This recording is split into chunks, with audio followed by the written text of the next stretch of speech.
And it goes a little something like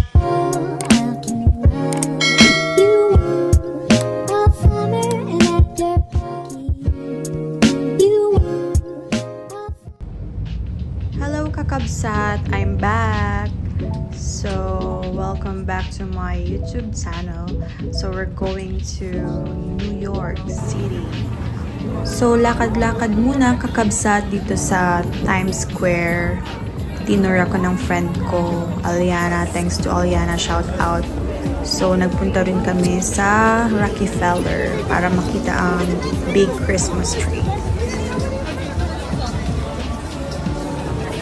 Ayun yung friend ko. Sobrang daming tao, siksikan. Grabe. Tuwing December talaga, sobrang siksikan dito. Inaabangan tong Christian Dior na Christmas lights. So beautiful.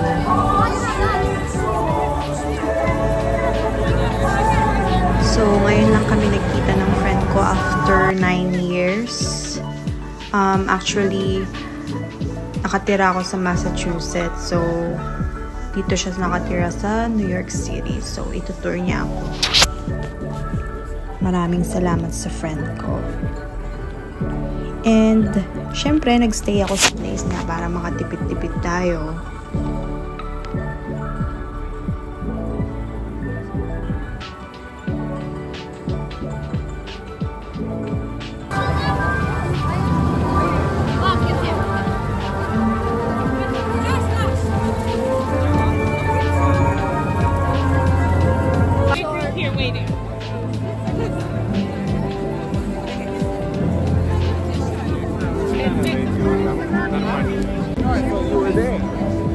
So now, papunta naman tayo sa St. Patrick's Cathedral.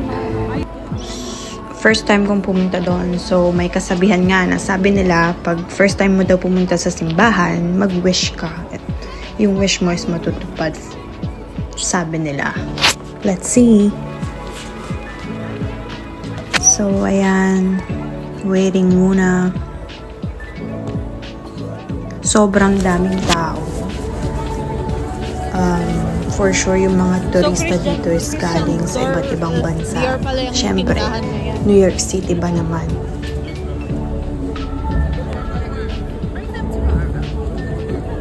So, ayan ang friend ko. Ayan ang jacket with green. So beautiful church. Sobrang ganda. Naaalala ko dito yung simbahan namin. College kami ng friend ko sa San Sebastian Church sa Philippines. So, nag-graduate kasi kami sa Baste. San Sebastian College, Recoletos, Manila. Yung simbahan is San Sebastian Church, malapit sa Quiapo Church. So, sobrang ganda ng church na yun. Parang oldest church in Asia, I think. Kung naalala ko ba. Yeah. Yun talaga yung wish ko na sana pag ikasal ako is doon. Maybe someday, let's see. Ganon yung itsura niya. Sobrang ganda. And may kumakantang choir. Christmas song. Sobrang ganda. Ito talaga yung wish ko, yung pumunta sa New York ng Christmas. Kasi lagi kong nakikita sa social media na sobrang ganda sa New York City pag Christmas. Which is true naman. Ayan yung friend ko na sobrang bait. So, that's it for tonight. Bukas naman. Good morning, kakabsat. So, second day sa New York. Actually, 2 days lang ako sa NYC kasi may pasok din ako. Uuwi rin ako ng Cape Cod. Magtutour lang ako sa Statue of Liberty today. And hindi ako masasamahan ng friend ko dahil may work siya. So, I'm gonna be alone. But it's okay. I really wanna go to Statue of Liberty after how many years bago nakabalik. Siyempre, tipid tour lang tayo. Nag-book lang kami sa online. And ito na yung sasakyan namin papunta dun sa island. Kung nakikita nyo, yun si Lady Liberty. Yes. So, waiting muna. Maraming salamat sa friend ko kasi dinala niya talaga yung mga gamit ko para wala akong bit-bit habang nagtutour. She's so nice talaga. So blessed na mayroon akong friend na ganyan. So, dyan ako nag-book. Makikita nyo lang sa website nila around magkano ba yung binayaran ko? $30 I think or $25. I'm not sure. You can check out yung nila website. Statue City Cruises. So ayan na, papasok na kami sa boat. Naalala ko tuloy nung nasa cruise ship pa kami.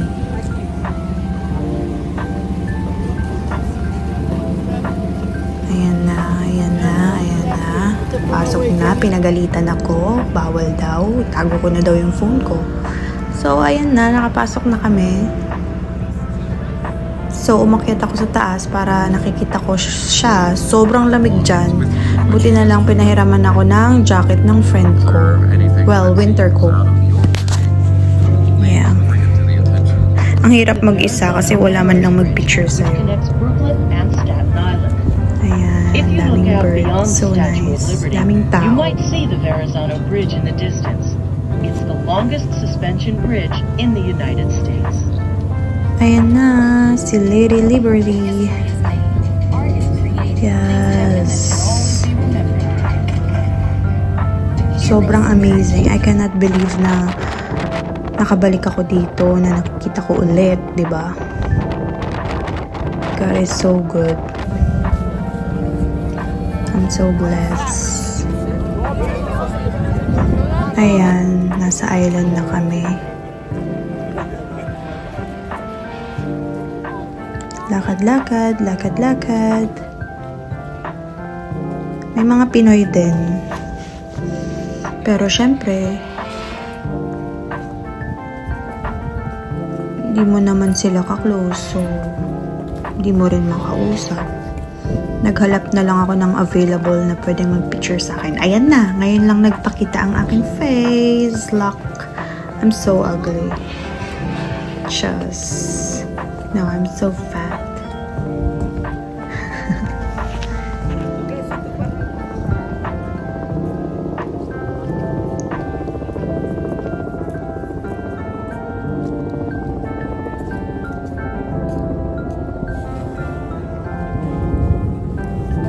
So, quick history tayo. So, the Statue of Liberty is a gift from the people of France in honor of the alliance between two countries during the American Revolution.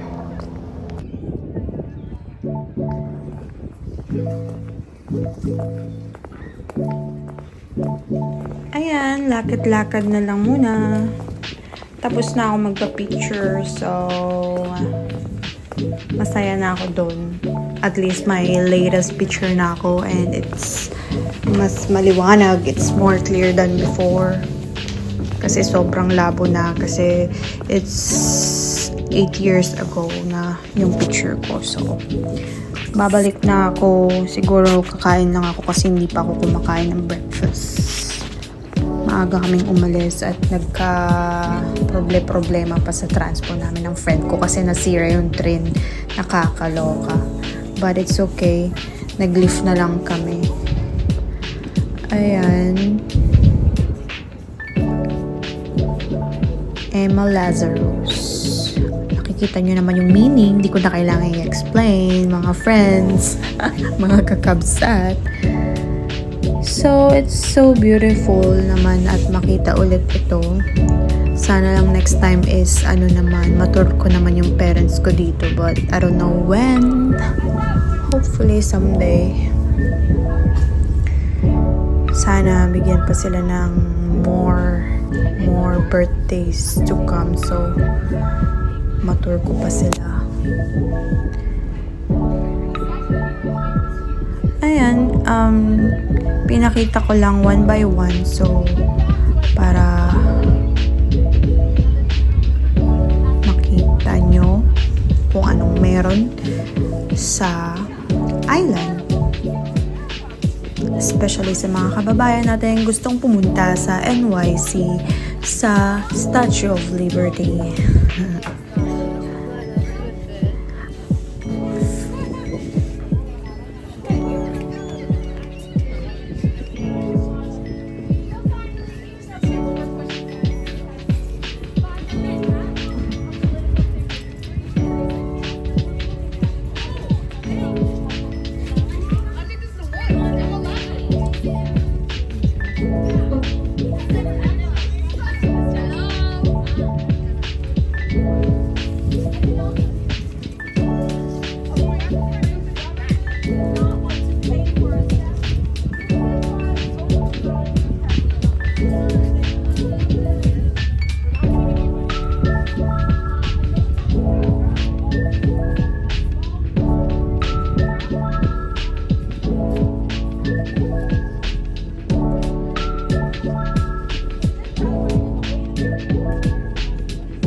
Ito talaga yung sinasabi nilang maganda sa picture, pero ayun, hindi pala. Under renovation. I'm just kidding, pero maganda naman siya. Maganda naman ang view. Ayan, I think Pinay siya. Yung naka-red tone.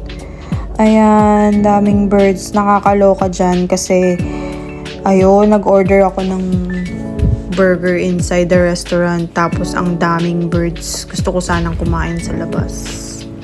Anyway, nasa gift shop na tayo. Sobrang mahal niyan, hindi ko afford. Kaya video ko na lang. Bumili naman ako ng ref magnet, syempre para mailagay din kami sa house namin ng hubby ko. Yeah.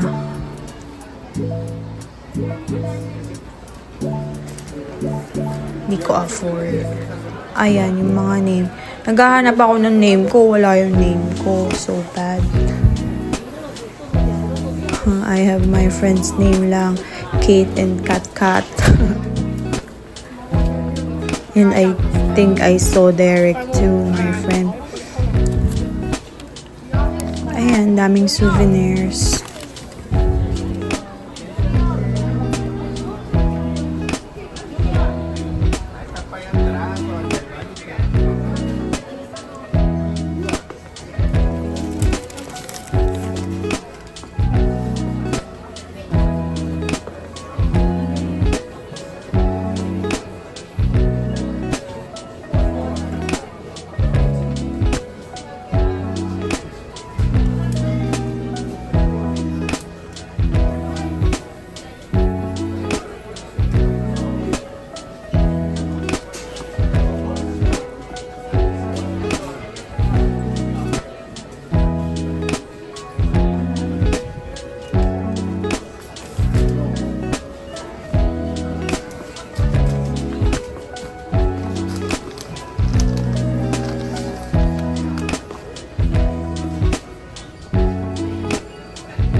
na papunta sa New Jersey side and then meron yung New York side. Yung friend ko sabi niya, huwag kang pupunta sa New Jersey side mawawala ka doon. Dapat sa New York ka bumalik. Ganyan siya.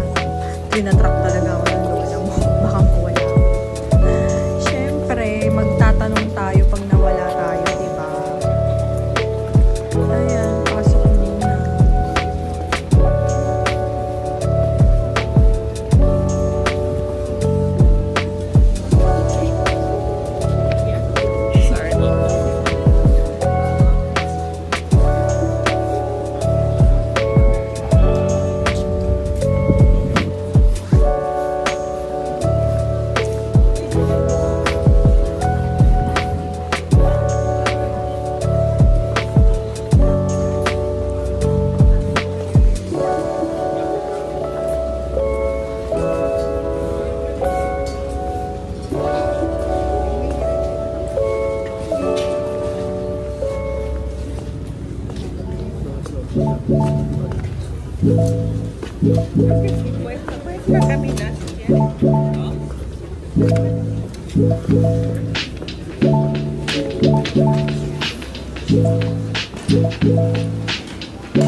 Paid for her to go to the nursing school, and that means taking over all the expenses in